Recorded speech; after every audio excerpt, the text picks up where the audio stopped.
In tonight's headlines, Chief Executive Zhang Li praises Chan Yui-lam for her extraordinary capabilities after she won a silver medal in the women's 100-meter butterfly at the Paris Paralympic Games.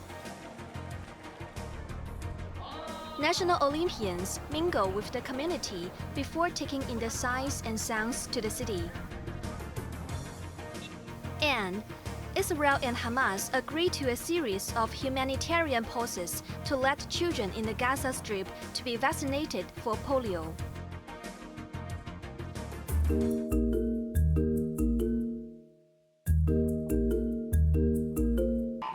Chief Executive Zhang Li and Sports Minister Kevin Yuan expressed their heartfelt congratulations to SAR swimmer Chan Yui-lam's historic win at the Paralympic Games in Paris.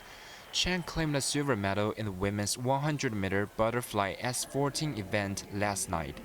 Recognizing that she spared no effort and showed great perseverance in the competition, Li said her silver medal is well-deserved, showcasing the extraordinary capabilities of Hong Kong athletes with disabilities.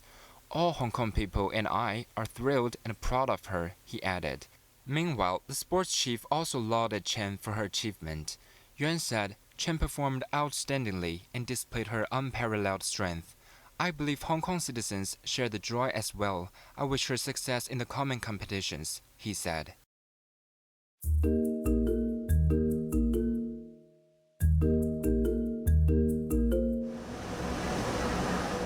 On the second day of their three-day visit to Hong Kong, the delegation of national athletes visited tourist landmarks, taking in the sights and sounds of the city.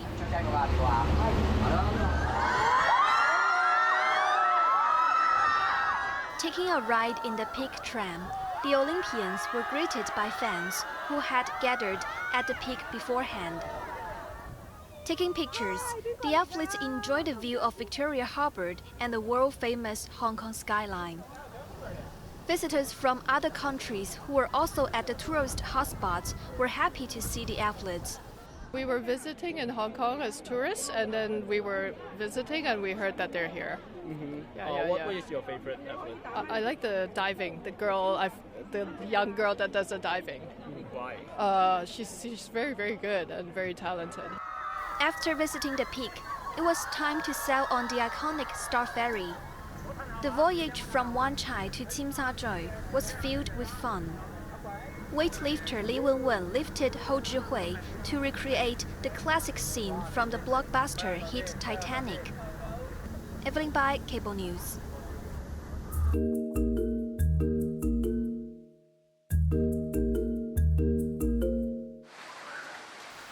Earlier in the day, the contingent of 65 national athletes split into 4 groups to visit various locations across the city to foster engagement and exchanges between the athletes and local students, as well as members of the disciplined services.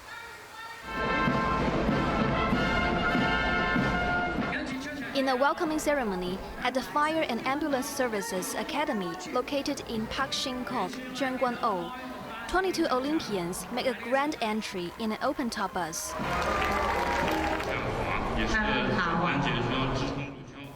Champion swimmer Pan Zhanle, who holds the world record for the 100-meter freestyle, demonstrated his technique of how to skim through the water and synchronize hand movements to generate a forward thrust with speed. Table tennis stars Ma Long and Fan Zhendong showed their practice routine and how to stay focused on the ball. And without a break of concentration, how to handle 2 balls at the same time. To add an element for fun, both players used household utensils to play with cadets from the Auxiliary Medical Service Cross. Boxing champion Chang Yuan demonstrated the straight punch, including the stance to balance the weight and the proper position of the fist.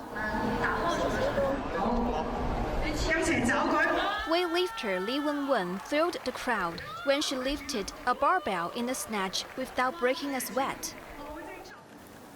Meanwhile, Another group of athletes, including young diving champions Chen Hongchan, Chen Yuxi, and table tennis champion Chen Meng, visited Suppose College on Boham Road to share their experience with students.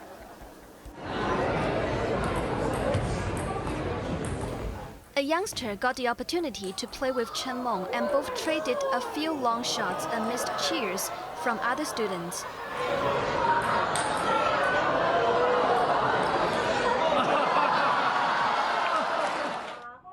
Later tonight, the athletes will attend a gala show and demonstrate their sporting talents at Queen Elizabeth Stadium in Wanchai.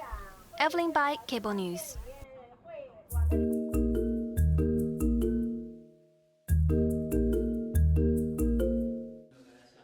Foreign Ministry spokesman Lin Jian said, China strongly deplores and firmly opposes the individual countries and organizations using judicial cases of the Hong Kong SAR to maliciously smear Hong Kong and interfere in China's internal affairs. Slamming the West, the SAR government said that any individual or organization that incites hatred and engaging acts and activities endangering national security can never escape sanction under the law. However, the conviction drew criticism from some Western countries. The U.S. State Department called the verdict a direct attack on media freedom, while Britain's Foreign Office said the SAR administration should end politicized prosecutions of journalists and uphold press and publication freedoms. The SAR government refuted that such remarks contain vicious motives and are utterly unfounded, and pledged to continue to enforce the law resolutely, decisively, and rigorously. Meanwhile, the Foreign Ministry's office in Hong Kong stressed that press freedom in the SAR has been better protected under a safe and stable environment following the implementation of the national security law. It also urged relevant parties to stop harboring criminals and interfering in the SAR's judicial and internal affairs. Quentin Yang, Cable News.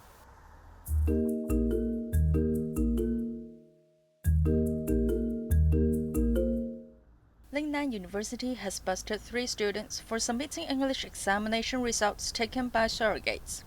The school discovered that the photos on the test certificates did not match with the students' identity documents and reported the case to police last month. Associate Vice President Lau Chi-pan did not disclose if the students were locals or from outside Hong Kong. All 3 were immediately suspended from school for 1 year and are required to complete 100 hours of university service. They also received 2 demerits on their transcripts.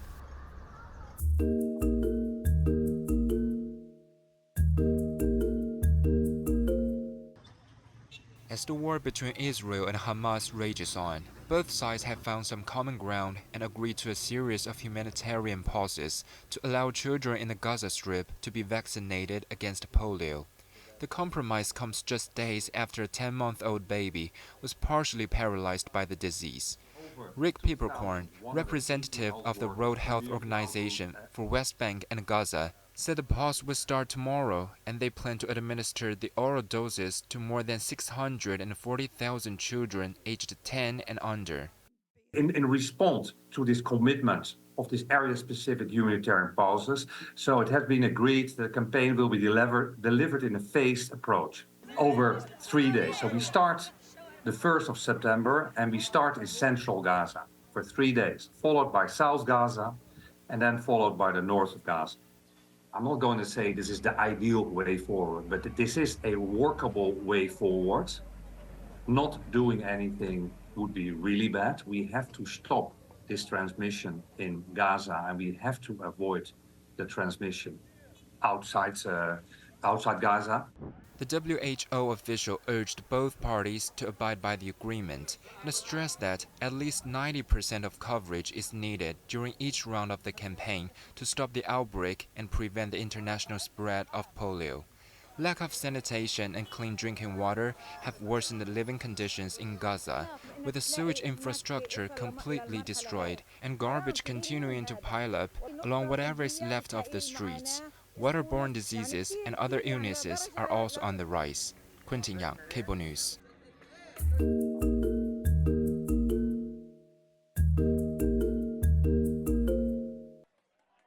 U.S. Vice President Kamala Harris was on campaign trail in the state of Georgia with her running mate, Minnesota Governor Tim Walz.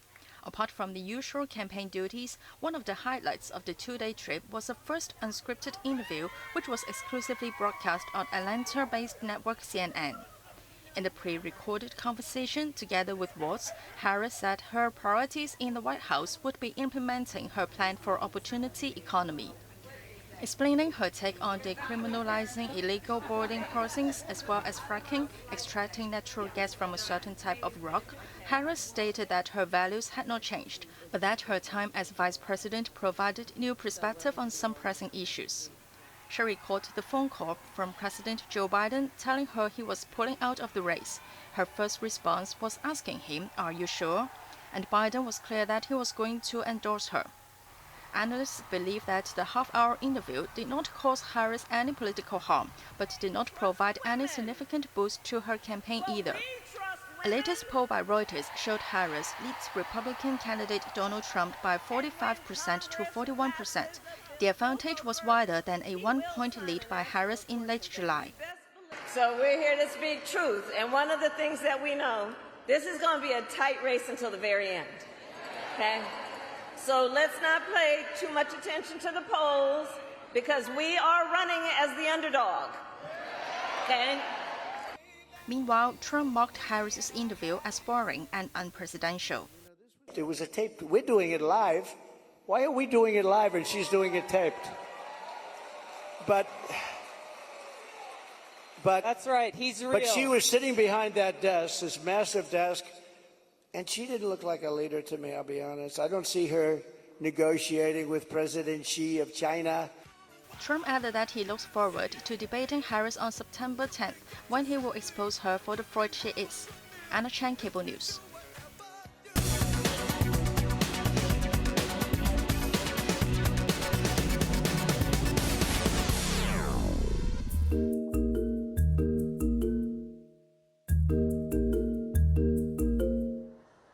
Retail sales in the city continued downward trend in July, down 11.8% from a year ago, marking the fifth consecutive month of declines. Provisional figures released by the Census and Statistics Department today show the total value of retail sales shrank to $29.1 billion in July, after a 9.7% year-on-year decline in June and a fall of 11.4% in May. A government spokesman attributed the slump to continued impact of the change in consumption patterns and the strong Hong Kong dollar for the slump, as well as the residents' outbound travel during the summer holiday. He said the sector will still face challenges in the near term, but stressed that the authorities will continue to support small and medium-sized enterprises, including those in the retail industry.